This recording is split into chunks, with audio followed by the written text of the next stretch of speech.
حضرت فضیل بن عیاض رحمۃ اللہ علیہ ڈاکو تھے، اور نرے ڈاکو نہیں تھے، ڈاکوؤں کے سردار تھے۔ تو ارشاد فرماتے ہیں کہ میرا طریقہ یہ تھا کہ میں ایک پورے قافلے کی صورت میں حملہ کرتا تھا تو لوگ ڈرا کرتے تھے اگر کہ فضیل بن عیاض کے ڈاکوؤں نے حملہ کیا تو پھر نہیں بچتے۔ ایک دن گزر رہا تھا تو ایک قاری صاحب آیت پڑھ رہے تھے، لا تقنطوا من رحمت اللہ، اللہ کی رحمت سے کبھی نا امید نہ ہونا، ان اللہ یغفر الذنوب جمیعا، بے شک وہ سارے ہی گناہ معاف کر دے گا۔ آپ فرماتے ہیں میرے دل میں بات اثر کر گئی، ماننا ہے نا۔ اس نے نہیں ماننا، اس نے 6666 آیتوں کا ترجمہ پڑھ کے بھی توجہ نہیں کرنی۔ آپ ارادہ کریں نا، آپ اپنی دل کی زمین کو زرخیز بنائیں۔ فرماتے ہیں میں فوراً وہ آیت سنی تو میں رویا، اور میں وہ حافظ صاحب کے پاس چلا گیا، ان سے اجازت لی، ان کے کمرے میں داخل ہوا۔ میں نے کہا آپ نے ابھی آیت پڑھی ہے کہ اللہ سارے گناہ معاف کر دے گا؟ تو جس بندے نے کئی سال ڈاکے ڈالے ہوں، بیٹیاں روتی رہتی ہوں پر وہ مال لے کے آ گیا ہو، مائیں واسطے دیتی رہتی ہوں پر وہ لوٹ کے نکل آیا ہو، اب جی اگر وہ بندہ بھی سچے دل سے توبہ کرے تو اللہ معاف کر دیتا ہے۔ تو آپ جی کہنے لگے میں کون ہوتا ہوں تمہیں کوئی تفسیر بتانے والا، میں نے تو قرآن کی آیت پڑھی ہے، میرا رب کہتا ہے لا تقنطوا من رحمت اللہ، تم نے مایوس نہیں ہونا، تم آ جانا، معافی مانگ لینا، ان اللہ یغفر الذنوب جمیعا، اللہ سارے گناہ معاف فرما دے گا، اللہ سارے گناہ۔ تو یہ تو اللہ فرما رہا ہے۔ فضیل بن عیاض کہتے ہیں میں نے کہا ختم ہو گئی بات، توبہ بھائی۔ واپس آیا تو وہ میرے ساتھ جو تھے نا، ان سے میں نے کہا سردار نیا تلاش کر لو بھائی۔ اب ارادے بدل گئے، پروگرام کچھ اور ہو گیا۔ اب تو لوگ ہمیں تانے دیں گے، اب تو لوگ باتیں کریں گے کہ اوتھے کی لین جانا ہے۔ فضیل بن عیاض کہنے لگے بس بھئی توبہ کرنی ہے، اب تم کوئی اور سردار تلاش کر لو۔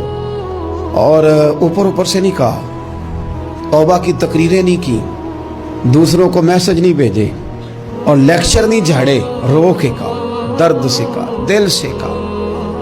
تو وہ جو باقی کے تھے نا، ان پر سردار کی بات کا اثر ہوا۔ کہنے لگے سردار ہم نے سردار نیا نہیں ڈھونڈنا، اگر چوریاں مل کے کی ہیں تو اب تو اس طرح تو نہ کر، توبہ بھی مل کے ہی کریں گے، اب اللہ بھی مل کے ہی کریں گے، اب بس تو اگر ادھر جائے گا تو ہم بھی تو جائیں گے نا۔ اللہ اکبر۔ فضیل بن عیاض کہتے ہیں ظاہر ہے مال لوٹا کرتے تھے، میں نے مسئلہ پوچھا علماء سے تو انہوں نے بتایا کہ یہ تو حقوق العباد کا مسئلہ ہے، جو لوٹا ہے وہ تو واپس کرنا ہی پڑے گا۔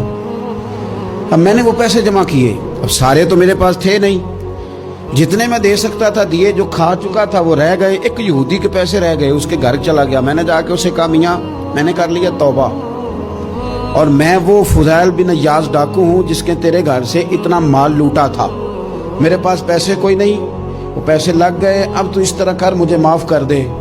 وہ کہنے لگا نا جناب، یہ بھی کبھی کبھی ہوتا ہے، لوگ نا شرافت کو بزدلی سمجھ لیتے ہیں۔ فضیل بن عیاض سے کہنے لگا میں تو پیسے لوں گا، ایسے تو نہیں معاف کرتا۔ آپ فرمانے لگے پیسے تو کوئی نہیں، یہ سچی توبہ ہے۔